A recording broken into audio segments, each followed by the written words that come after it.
A história da Paixão de Cristo é uma das mais conhecidas do mundo. Mas e se a gente olhasse para ela com os olhos da ciência? O que a medicina moderna revela sobre o que de fato aconteceu com o corpo durante esses eventos? É exatamente isso que vamos explorar agora, mergulhando na realidade fisiológica por trás dos relatos antigos. Então, a grande pergunta que guia a nossa análise é essa. Se a gente der um passo para trás da fé por um instante, o que a ciência pura e simples tem a dizer sobre todo esse trauma físico? A gente vai focar no que a medicina e a anatomia nos contam sobre os eventos descritos nos textos. É uma análise puramente investigativa. E olha só que interessante, nossa análise não começa com a tortura física, com o primeiro golpe. Não. Começa antes, no jardim do Getsemane, porque a gente vai ver que a angústia ali foi tão, mas tão extrema, que o corpo já estava entrando em colapso. Isso mesmo, antes de qualquer tipo de violência. Sabe aquela expressão suar sangue? Pois é, acontece que isso é literalmente possível. É uma condição médica real, super rara, chamada hematidrose. Basicamente, o estresse psicológico é tão absurdo, tão intenso, que os vasinhos de sangue em volta das glândulas de suor, eles estouram. E aí, o sangue se mistura com o suor. E é aí que a gente conecta a ciência com o relato antigo. O texto de Lucas descreve exatamente isso. E o mais incrível, a tradição diz que Lucas era médico. Então, muito provavelmente, ele não estava usando uma metáfora.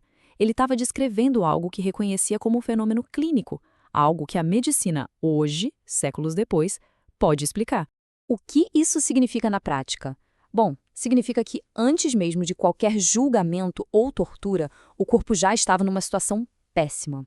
A pele fica super sensível, o corpo começa a desidratar e vem uma exaustão nervosa brutal. Ou seja, o palco já estava montado para tudo que viria a seguir. O corpo já estava enfraquecido. Ok, agora a coisa fica ainda mais pesada. A gente entra na tortura romana. E é importante entender uma coisa. Não era um espancamento aleatório, sabe? Era um sistema. Um método calculado, brutal, feito para causar o máximo de dano possível, mas sem matar a pessoa de imediato. A principal ferramenta para isso era o flagrum. E esqueça a imagem de um chicote simples. Isso era outra coisa. Era um chicote curto, com várias tiras de couro, e na ponta de cada tira, pedaços de osso, bolinhas de metal. A ideia não era só machucar, era rasgar. Cada chicotada agarrava a pele e os músculos e arrancava pedaços. Do ponto de vista médico, o resultado era devastador. A perda de sangue e de líquidos era gigantesca. Isso leva a um quadro que os médicos chamam de choque hipovolêmico. Traduzindo, o corpo perde tanto sangue que o coração não tem mais o que bombear. Os órgãos começam a parar, muita gente nem sobrevivia a essa parte. A flagelação por si só já era uma sentença de morte. E a coroa de espinhos? Bom, não era só um símbolo de humilhação, não. Era um instrumento de tortura muito bem pensado.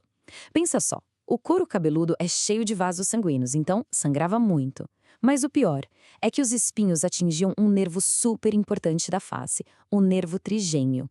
O resultado, uma dor neurológica insuportável, aguda, como um choque elétrico a cada movimento. E fica a curiosidade, que planta eles usaram para fazer essa coroa? A botânica nos dá duas hipóteses principais, duas plantas bem comuns lá na região. Uma delas é a Ziziphus spinacristi, que hoje é conhecida popularmente como espinheiro de Cristo, justamente por causa disso. A outra é um arbusto chamado Sarcopithecus spinosum, com espinhos menores, mas muito numerosos. Então, a gente chega na crucificação. E aqui a ciência revela uma engenharia da morte, uma mecânica terrível, porque a crucificação não foi feita para ser uma morte rápida. Pelo contrário, era um sistema projetado para ser uma morte lenta, agonizante e pública. Ao contrário do que muita gente pensa, o condenado não carregava a cruz inteira. Ele carregava a parte horizontal, o patibulum. Mas só essa parte já pesava entre 30 e 40 quilos. Agora imagina carregar esse peso todo nos ombros que já estavam em carne viva por causa do chicote, num corpo que já estava entrando em choque. O estado do corpo nesse momento? Crítico. Simplesmente crítico. Desidratação severa, pressão lá embaixo, coração acelerado tentando compensar, uma fraqueza muscular extrema. É o cenário perfeito para um colapso geral. E as quedas, aquelas que a tradição narra, fazem todo o sentido do ponto de vista médico. Aqui tem uma correção importante que a anatomia nos traz. A imagem clássica dos pregos nas palmas das mãos, ela provavelmente está errada. A palma não aguentaria o peso do corpo, rasgaria. Estudos mostram que os pregos eram cravados na região do pulso, num ponto específico que os médicos chamam de espaço de Destotte. Além de prender a pessoa, o prego ali comprimia o nervo mediano. O resultado? Uma dor absurda, como um fio desencapado irradiando pelo braço inteiro. Mas então, do que se morria na cruz? A causa principal era a asfixia. É um processo lento e horrível. Funciona assim: o peso do corpo pendurado nos braços esticados comprime o peito e dificulta a respiração, principalmente a parte de soltar o ar. Para conseguir expirar, a pessoa tinha que fazer um esforço sobre-humano, se empurrando para cima com os pés pregados. Imagina a dor. Uma hora, a exaustão vencia, não dava mais para se erguer. E aí, a pessoa morria sufocada.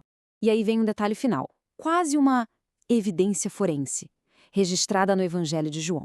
O soldado perfura o lado com uma lança e o texto diz que saiu sangue e água. Para quem escreveu isso na época, era só um detalhe. Mas para um médico de hoje, isso é uma pista fundamental. E o que essa pista nos diz? A interpretação médica mais aceita é que essa água não era água. Era um líquido, um fluido que se acumula ao redor do coração e dos pulmões por causa de um trauma físico extremo. É o que se chama de derrame pleural e pericárdico. A lança teria perfurado essa bolsa de líquido e depois o coração. A saída desse fluido claro, seguido pelo sangue, era um sinal claro de que a morte por parada cardiorrespiratória já tinha acontecido. Então, vamos amarrar tudo isso. A gente passou por todo o processo fisiológico, o como tudo aconteceu, cientificamente falando. Mas é claro que as fontes originais se preocupam também com o porquê. É como se a gente precisasse de várias lentes para enxergar a imagem completa. Os evangelhos nos dão um contexto histórico e a razão teológica. A ciência médica moderna, publicada em jornais respeitados, nos dá a explicação fisiológica. E os estudos de anatomia nos mostram os detalhes mecânicos, a engenharia da coisa. Cada um contribui com uma peça desse quebra-cabeça complexo.